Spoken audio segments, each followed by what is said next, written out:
They say survival is just a prolonged apology, an endless whisper of, "I'm sorry for existing." Lyra had been apologizing her entire life, a half-breed, a mistake, a ghost moving through a world that had no place for her. But the Iron King was about to teach her that some apologies should never be spoken, and that the most powerful act of defiance is simply allowing yourself to be chosen. Chapter 1. The lie was in the stillness of her hands. A thief's hands should tremble, but Lyra's were steady as she palmed the two slim vials, their cool glass a stark contrast to the frantic, hammering pulse in her throat. For 6 days, the gnawing ache of the hunger had been a living thing inside her, a hollow beast clawing at the walls of her stomach. It was a unique misery of her kind, this half-life craving.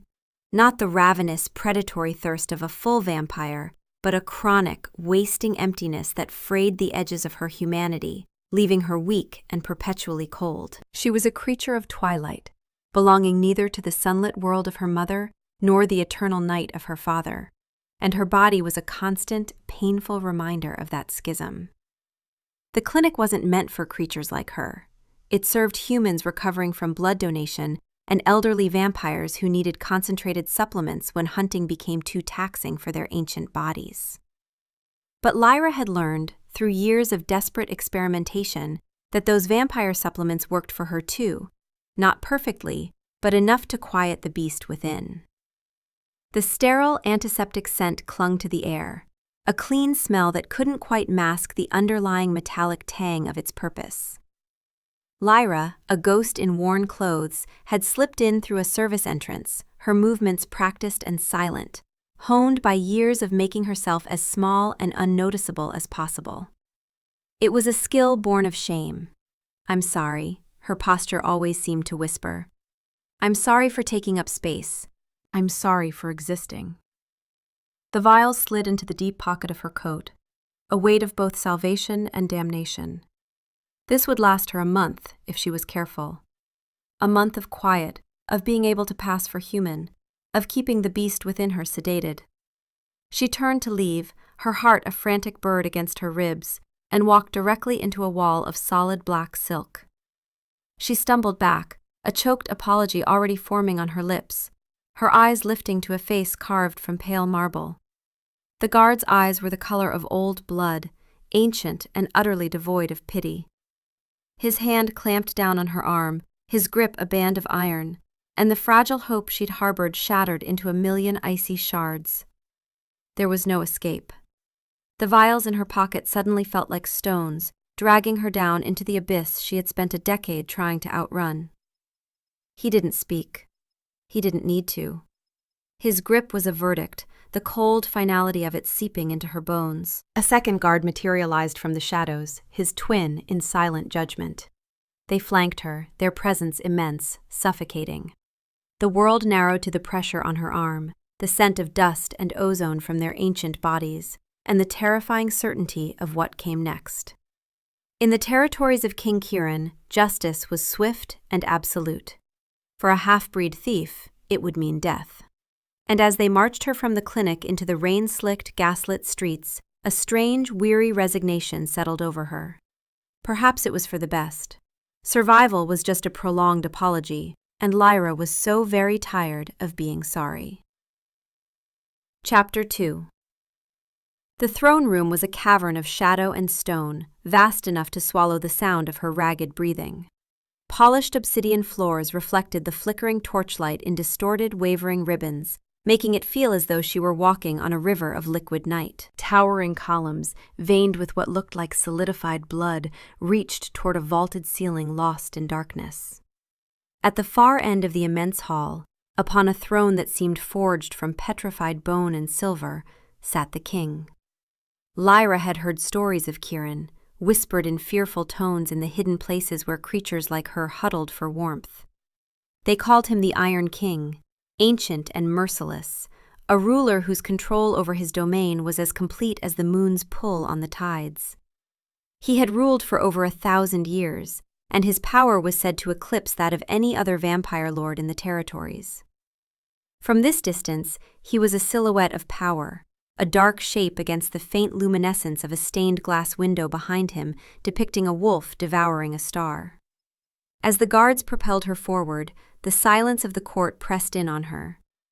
Dozens of vampires, clad in the dark, elegant finery of nobility, stood like statues in the shadows along the walls. Their eyes, a collection of crimson and gold glints in the gloom, followed her progress. She felt their judgment like a physical weight, a cloak of contempt for her ragged clothes, her thin frame, her very existence. A Dhampir, a mongrel, a stain. The words were unspoken, but she heard them as clearly as if they'd been screamed. She had heard them her whole life. The guards forced her to her knees at the foot of the dais, the impact jarring her teeth. She kept her head bowed, her gaze fixed on a crack in the obsidian floor. She would not look at him. She would not beg. She would grant them the satisfaction of her terror, but not the indignity of her pleading. "Look at me," a voice commanded. It was not the cruel boom she had expected, but a low, resonant sound, like stones shifting in the deep earth. It held an authority so profound that her body obeyed before her mind could refuse. Her head lifted, and her gaze met that of King Kieran. He was younger than the legend suggested, his face unlined, framed by hair the color of a raven's wing. But his eyes were old. They were the color of a winter sky just before dawn, a startling, luminous gray that seemed to see past her skin, past her fear, and into the hollowed-out spaces of her soul. As their gazes locked, Kieran felt it, faint but unmistakable, like the whisper of a half-remembered song. A potential bond, something he hadn't felt in centuries of existence. It was impossible. Bonds were rare, and never between. He pushed the thought away, but his expression shifted almost imperceptibly, curiosity replacing cold judgment. He leaned forward slightly, his chin resting on a steepled hand. "You were stealing from a clinic under royal protection, the penalty for which is death. Do you have anything to say in your defense?" Lyra's throat was tight, the words trapped behind a wall of resignation. She shook her head once, a small, final gesture. "No, my king." The title felt like ash in her mouth. He watched her for a long, silent moment, his gray eyes unnervingly perceptive. The court waited, expectant, hungry for the bloody spectacle of justice. "What is your name?" he asked, his voice quiet, cutting through the thick anticipation in the hall. The question was so unexpected it threw her off balance. Not "what are you," but "who are you?" She swallowed hard. "Lyra," she whispered, the name feeling fragile and foreign on her tongue. It was a name she hadn't offered to anyone in years. Kieran's gaze didn't waver. "Why were you stealing, Lyra?" It wasn't an accusation. It was a genuine question, and that simple fact was more disarming than any threat. The truth was a dangerous, jagged thing, a story she had never told in its entirety. She gave him the only part she could, the part that was safe. "I was hungry," she said, her voice barely audible. The words were inadequate, a pebble representing a mountain of suffering, but they were all she had. An elegant female vampire near the throne scoffed, a delicate but deeply insulting sound. "A half-breed's hunger is an inconvenience, not a justification for theft against the crown, Your Majesty." Kieran didn't even glance in the woman's direction. His attention remained entirely on Lyra, a focused, unnerving intensity. He saw the way she flinched at the term half-breed, the slight curl of her shoulders as if bracing for a blow. He saw the raw weariness in her, the deep, soul-crushing exhaustion of a life spent on the run from herself. This was not the hardened defiance of a common criminal. This was the brittle despair of a survivor reaching the end of her strength. "Sanctuary," he said, the word dropping into the profound silence of the hall. Lyra's head snapped up, certain she had misheard. The court murmured, a rustle of silk and disbelief. The guard beside her shifted, his grip on her arm momentarily tightening in his surprise. "I am offering you sanctuary within these walls," Kieran clarified, his voice calm and absolute, silencing the whispers. "You will be given a room, and you will not go hungry again. In return, you will work. Your debt for the theft will be paid in service to this household." Lyra stared at him, her mind reeling. It made no sense. Kings did not offer sanctuary to thieves. Purebloods did not show mercy to Dhampirs. The world, as she knew it, had rules, and this broke every single one of them. Why? The word escaped her before she could stop it, a raw, bewildered whisper. She expected anger at her audacity, at her questioning of a royal decree. Instead, a flicker of something unreadable passed through his ancient eyes. It wasn't pity. It was something closer to recognition. "Because," he said softly, his gaze holding hers captive, "I have not seen eyes that haunted since the forgotten wars. And I would know what put them in the face of a child." He rose from his throne, a fluid, powerful movement. "See it done," he commanded the guards, his back already turned as he swept from the hall, leaving Lyra kneeling on the cold floor, trembling with a hope so fierce and terrifying it felt more painful than despair. Chapter 3. The first few months were a study in invisibility. Lyra was given a small Spartan room in the servants' wing, a narrow bed with a clean but thin blanket, and a window that overlooked a stone courtyard where guards practiced their drills. It was more than she had possessed in a decade, and it terrified her. Kindness felt like a trap, a debt she could never repay. So she worked. She scrubbed floors until her knuckles were raw, polished silver until she could see her own haunted reflection in its gleam, and mended linens in the quiet solitude of the laundry, the rhythmic push and pull of the needle a soothing meditation. She spoke only when spoken to, kept her eyes down, and moved through the grand echoing halls of Kieran's castle like a whisper. She took her meals in the kitchens, eating quickly, silently, the rich food a constant, startling surprise to a system accustomed to scarcity. She never took more than she needed, and always, she made sure to be the first to arrive and the last to leave her duties. She was paying her debt, one self-effacing moment at a time. She was earning her space. The other residents of the castle treated her with a cool, cautious distance. To the vampire courtiers, she was a curiosity, the king's strange pet project. They looked through her, their ancient eyes dismissing her as utterly inconsequential. To the human servants, she was an object of fear and suspicion. They could sense the otherness in her, the faint, predatory stillness that she fought so hard to conceal. She was caught between worlds again, a ghost in a house full of people. And so she remained alone, wrapping the solitude around her like a familiar, protective cloak. Kieran she saw only rarely. Glimpses of him in a corridor, a tall, dark figure moving with purpose, the distant sound of his voice from the council chambers. He never approached her, never singled her out. Yet she felt his awareness of her. It was in the small, inexplicable things. A thick woolen cloak left folded on her bed one evening when the autumn winds began to bite. A tray of food sent to her room on a night she was too exhausted from work to go to the kitchens, laden with a sweet blood cake she hadn't even known she was craving. A book left on a bench in the courtyard she frequented, a collection of human poetry bound in worn leather. There were no notes, no acknowledgments. They were silent acts of consideration, and they unsettled her more than any command. They suggested he was watching, that he was seeing her, even when she was trying her hardest to disappear. It felt like he was patiently, quietly, dismantling the walls she had built around herself, stone by silent stone. Chapter 4. Autumn brought the territorial councils, an annual gathering where the lesser lords of the surrounding territories came to Kieran's court to negotiate trade agreements, settle border disputes, and pay their respects to the Iron King.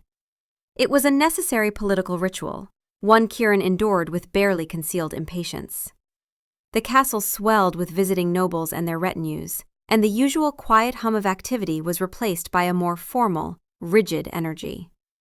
One crisp afternoon, A tension unlike any Lyra had felt before settled over the castle. Servants scurried, their faces tight with purpose, and the guards stood taller, their vigilance sharpened. Another delegation had arrived. Lyra, tasked with polishing the suits of armor that lined the great hall, kept her head down, her cloth moving in steady, rhythmic circles over the cold steel. She heard the announcement from the royal herald, his voice booming through the hall, and the name he spoke sent a spear of ice through her heart. Announcing Lord Ashwood of the Onyx Peaks. The polishing rag slipped from her suddenly numb fingers, clattering softly on the stone floor. Ashwood, her father. The name was a wound, a scar she traced in the darkest hours of the night. The man who had shaped her with 2 words, beautiful mistake, and then shattered her with his absence. Her first instinct was to run, to find the deepest, darkest corner of the castle and hide herself away. But she was frozen, her feet rooted to the floor as the great oak doors swung open. He entered, flanked by his own retainers, a vision of aristocratic perfection. His hair was the same silver as the inlay on his fine leather tunic, his face a mask of cool, political grace. He was exactly as she remembered him, impossibly handsome, impeccably composed, and utterly, terrifyingly cold. Lord Ashwood ruled a small, insignificant territory in the mountains. He needed Kieran's favor and trade agreements far more than Kieran needed his cooperation. He moved with the careful deference of a lesser noble in the presence of true power. He moved into the hall, his eyes sweeping over the scene with an appraising air. Lyra's hands trembled violently as she tried to pick up the dropped cloth, and the motion, sharp and sudden in the formal stillness, drew his attention. His gaze slid to her, dismissive at first, then pausing. There was something familiar in the way she moved, the angle of her jaw, the distinctive twilight color of her eyes, unusual, almost violet in certain light, the same shade as his own mother's eyes, a family trait she'd inherited through him. His brow furrowed in confusion, and then his eyes dropped to her hands. On her right hand, barely visible beneath the grime of her work, was a silver ring bearing his family crest, a raven in flight. It was the only thing he'd given her before casting her out, and she'd been too sentimental, too foolish, to pawn it even in her hungriest moments. Recognition dawned like a slow, creeping horror across his face. His carefully maintained mask of diplomacy cracked. "You," he breathed, the word somewhere between a question and an accusation. Chapter 5. The silence that fell over the great hall was absolute, a thick, suffocating blanket. Lord Ashwood's carefully constructed mask of diplomacy had shattered completely, revealing the ugly contempt beneath. His eyes were locked on Lyra, and in them, she saw her entire wretched history reflected. She was 12 again, standing on the steps of his cold, empty manor, his parting words echoing in the space he left behind. "You are a beautiful mistake, little one, but a mistake nonetheless. My world has no place for such impurities." Now, his voice, when it came, was laced with that same silken poison, but amplified for the audience of the entire court. "What is this creature doing here?" he asked, his gaze flicking disdainfully from Lyra to Kieran, who had descended the main staircase to greet his guest. "I was not aware, Your Majesty, that you collected stray abominations." The words struck Lyra like physical blows. Creature, abomination. They peeled back the fragile layers of safety she had cultivated over the past months, exposing the raw, weeping wound of her self-loathing. She could feel every eye in the hall on her, feel their curiosity hardening into scorn. She was no longer Lyra, the quiet worker. She was Lord Ashwood's shameful secret, dragged into the light. Kieran had stopped on the last step of the staircase. He did not look at Lyra. His gaze, glacial and sharp, was fixed entirely on Ashwood. An unnatural stillness had fallen over him, the placid calm of a storm gathering its strength just before it breaks. "Lord Ashwood," Kieran said, his voice deceptively mild, "Lyra is under my protection. She is a member of my household. Ashwood laughed, a short, ugly bark of a sound. A member? This half-breed? This thing? She is a stain on my lineage, a political liability I rid myself of years ago. I am doing you a favor by identifying the vermin you have allowed to infest your home. He took a step closer to Lyra, his lip curling in a sneer. Look at it. Pathetic. Still wearing that ring like it means something. Still apologizing for the very air it breathes. That was when Kieran moved. It was not the swift, blurred motion of a fighting vampire. It was a deliberate, measured descent. He crossed the space between them in 3 silent strides. The air crackled with power. The court held its collective breath. Kieran stopped directly in front of Ashwood, his height and sheer presence seeming to diminish the other lord, making him look small and petty. And then, with an economy of motion that was both terrifying and beautiful, he drew back his fist and punched Lord Ashwood squarely in the jaw. The sound was like a rock splitting, a wet, definitive crack that echoed in the cavernous hall. Ashwood crumpled, not with a dramatic flare, but with the limp, undignified collapse of a puppet whose strings had been cut. He lay on the floor, stunned and bleeding, the family ring on Lyra's hand catching the torchlight like an accusation. Kieran stood over him, his chest rising and falling in a slow, controlled rhythm. He looked down at the fallen lord, his gray eyes burning with a cold, pure rage that was more frightening than any shout. "Lord Ashwood," he said, his voice now a low, dangerous rumble that vibrated through the floor. "You have violated the laws of guest right. You entered my hall and insulted a member of my household under my own roof. By the ancient codes we all swore to uphold, you have forfeited any diplomatic protection." He paused, letting the words sink in. Every noble in the room knew those laws. They were older than kingdoms, and they were absolute. "You are no longer welcome in my lands. If you are found within my borders after sunrise, my guards will hunt you down like the vermin you speak of." He turned his back on the groaning lord, a gesture of ultimate dismissal. "Get him out of my sight." Chapter 6. The world had dissolved into a roaring in Lyra's ears. Ashwood's words echoed and re-echoed in the vortex of her mind. Creature, abomination, thing, stain, vermin, each one a fresh lash on her soul. The grand hall, the stunned faces of the court, the sight of her father being dragged away by Kieran's impassive guards, it all blurred into an incoherent smear of color and sound. Her lungs seized. She couldn't draw a breath. The air was too thick, too heavy with judgment.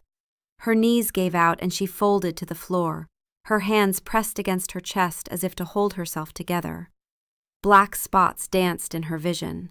She was suffocating, drowning in a shame so profound it felt like it was physically crushing her bones. This was it. This was the end. Kieran knew what she was now. Not just a thief, but a cast-off, a noble's dirty secret. The sanctuary he had offered would be revoked. His kindness would curdle into the same disgust she had seen on her father's face. She would be thrown out, and this time, there would be nowhere left to run. Then, through the cacophony of her panic, a presence cut through the noise. A shadow fell over her, blocking out the torchlight, and she flinched, curling into a tighter ball. But there was no harsh grip, no cruel word. Instead, the king of all vampires knelt. He lowered himself to the cold stone floor, bringing his regal power down to her level of brokenness, an act so astonishing it momentarily silenced the storm in her head. He ignored the dozens of courtiers still frozen in place, watching. His entire world seemed to shrink, focusing solely on the trembling heap she had become. He didn't touch her. He simply knelt a few feet away, a bastion of stillness in her chaos. "Lyra," he said, his voice the same low, resonant tone from their first meeting, but now stripped of all royal formality. It was just a voice, a man's voice, gentle. "Breathe with me." He took a slow, deliberate breath, the sound of it a steady anchor in the churning sea of her terror. In and out. She tried to obey, but her breath came in ragged, useless gasps. Her vision was tunneling. "It's all right," he murmured, his voice a calm, unwavering thread for her to follow. "He is gone. His words are meaningless here. They are the ramblings of a weak, pathetic man who abandoned his own child to avoid political inconvenience. They have no power in this hall." He waited patiently as she fought for air, her body trembling violently. He did not rush her. He simply remained, a solid, unmovable presence, shielding her from the curious, judging eyes of his court. After what felt like an eternity, her breathing began to even out, the frantic hammering in her chest slowing to a painful thud. She finally dared to look up, her vision blurry with unshed tears. He was watching her, his gray eyes filled not with disgust, but with a fierce, protective tenderness that stole what little breath she had left. He reached out then, slowly, giving her time to pull away. But she didn't. His fingers brushed against her cheek, his touch surprisingly warm, infinitely gentle. "You will never feel unwanted again," he vowed, his voice thick with a raw emotion she had never heard from him. "Not in this castle, not in my lands, not while I live. This is your home now, Lyra. I swear it on my very existence." Chapter 7. The aftermath of Ashwood's visit changed everything. The invisible walls between Lyra and Kieran crumbled, not all at once, but steadily, day by day. He no longer left quiet offerings for her to find, he brought them to her himself. He would appear in the library where she'd taken to hiding, a tray with 2 cups of steaming, spiced blood in his hands. He would sit not in the grand chair by the fire, but in the one opposite her, and he would talk. He never spoke of her father, never mentioned that awful day. Instead, he asked about the book she was reading. He told her stories of his own long life. Not of great battles or political conquests, but of quiet moments. The taste of the first winter plums from a tree he'd planted centuries ago. The sound of a forgotten human song he'd once loved. The feeling of seeing the ocean for the first time. He shared pieces of himself, small, mundane vulnerabilities that made him less of a king and more of a man. In doing so, he gave her permission to be more than just a survivor. He began to give her responsibilities that had nothing to do with scrubbing floors. "The castle quartermaster is cheating the local farmers," he said one afternoon, handing her a stack of ledgers. "Your eyes are sharp. Find me the discrepancies." She spent days poring over the numbers, her mind, so long occupied with only the logistics of survival, sparking with the challenge. When she found the proof, carefully hidden in falsified shipping manifests, she brought it to him, her hands trembling slightly as she explained her findings. He listened intently, his expression serious, and when she was finished, he nodded. "Good, you have a keen mind for patterns, Lyra. You see the truth beneath the surface." It was the first compliment she had ever received that wasn't tied to her appearance, the first time someone had valued her intellect. It was a revelation. He took her to the training yards, where the guards practiced. He didn't teach her to fight like them, but he had the captain of the guard teach her how to defend herself. How to block a blow, how to use an attacker's weight against them, how to find her footing and stand her ground. "Strength is not about the purity of one's blood," Kieran told her, his hands gently adjusting her stance. "It is about resilience. It is about the will to stand up again after you have been knocked down. You, Lyra, are one of the strongest people I have ever known." The words landed in her heart like seeds, and for the first time, something new and fragile began to grow in the barren soil of her soul. Self-worth. She started to walk with her head held high, her eyes no longer fixed on the floor. She met the gazes of the courtiers, and when they looked at her now, they no longer saw astray. They saw the woman who had the king's unwavering attention. Chapter 8. The connection that grew between them was a quiet, deep-rooted thing. It was forged in late-night conversations in the library, in shared silences by the fire, In the respectful way he listened to her opinions on matters of the court. The ache of loneliness that had been her constant companion for years began to recede, replaced by a warmth that spread from her chest outward. It was more than gratitude. It was a profound sense of being seen, of being understood in a way she had never thought possible. She found herself watching him, noticing the small things, the way his brow furrowed when he was deep in thought, the rare, soft smile that touched his lips when she said something that amused him, the weight of centuries of duty that settled on his shoulders when he thought no one was looking. She saw the king, but she also saw the man, lonely in his own way, burdened by his power, and possessing a core of kindness he shielded from the world. The bond, when it fully manifested, was not a lightning strike. It was the slow, inevitable blooming of a flower that had been nurtured in darkness. It came to full awareness as a low thrum beneath her skin whenever he was near, a resonant hum that answered a question she hadn't known she was asking. One evening, they were walking along the castle battlements. A cold, clear moon hung in the star-dusted sky, silvering the stone. They hadn't spoken for several minutes, simply watching the sleeping lands below. Lyra felt it then, stronger than ever before. A thread of light, invisible but palpable, stretching from her heart to his. It was a feeling of absolute rightness, of two solitary halves clicking into place to form a whole. She stopped, her breath catching. Kieran stopped beside her, turning to face her. The moonlight caught in his silver-gray eyes, and she saw the same dawning realization reflected there. He knew. He felt it too. The whisper of potential he'd sensed that first day in the throne room had grown into an undeniable certainty. He slowly lifted a hand, his fingers tracing the line of her jaw, his touch sending a tremor through her. "Lyra," he breathed, his voice full of a wonder that mirrored her own. "A true mate bond. I thought, after 1,000 years, I thought I would walk eternity alone." There were no grand declarations, no flowery speeches. There was only this quiet, soul-deep recognition. The unspoken truth that had been growing between them all along had finally been given a name. It was not a chain or a claim. It was a homecoming. Chapter 9. The announcement was made the following week.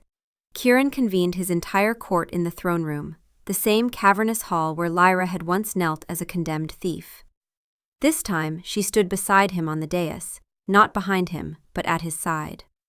Her dress was simple but elegant, a deep midnight blue that matched the twilight in her eyes, and for the first time, she felt she belonged in this hall of shadow and stone. Kieran's hand rested lightly on the small of her back, a warm, reassuring pressure that anchored her. The court was silent, their faces a mixture of surprise, apprehension, and reluctant respect. They had all witnessed the king's fury in her defense. They had all watched her quiet transformation from a frightened stray into a confident, composed woman. "You all know Lyra," Kieran began, his voice ringing with an authority that left no room for argument. "You know her as a member of my household. You know her as a woman under my protection." He paused, his gaze sweeping over the assembled vampires, challenging any one of them to object. No one moved. "From this day forward," he continued, his voice softening as he turned his gaze to her, "you will know her as my mate, my chosen, your queen." A collective, soft gasp rippled through the court. He reached for her hand, lacing his fingers through hers, his strength flowing into her. He did not mention her bloodline. He did not call her Dhampir or half-breed. He did not try to justify her or explain her past. He presented her simply as herself, as Lyra, and declared that she was enough, that she was his choice. He lifted her hand to his lips and pressed a kiss to her knuckles, a gesture of profound respect and devotion performed before his entire world. The silver ring with the raven crest, Ashwood's ring, caught the light, and Kieran gently slipped it from her finger. "You don't need to carry his mark anymore," he whispered, handing it to a nearby servant. "You are mine, and I am yours. That is the only truth that matters." The court remained silent, but Kieran could read the tension in their stillness. There would be private objections, carefully worded concerns brought to his chambers in the coming days. He would handle each one personally, with the full weight of his ancient power and political authority. Let them object. Let them scheme quietly in their corners. It would change nothing. In that moment, Lyra understood. All her life, she had been defined by what she lacked: purity, a father's love, a place in the world. She had been a mistake, an apology, a ghost. But standing here, with Kieran's hand in hers, feeling the steady, unwavering strength of the bond between them, she was finally defined by what she had. She had courage. She had resilience.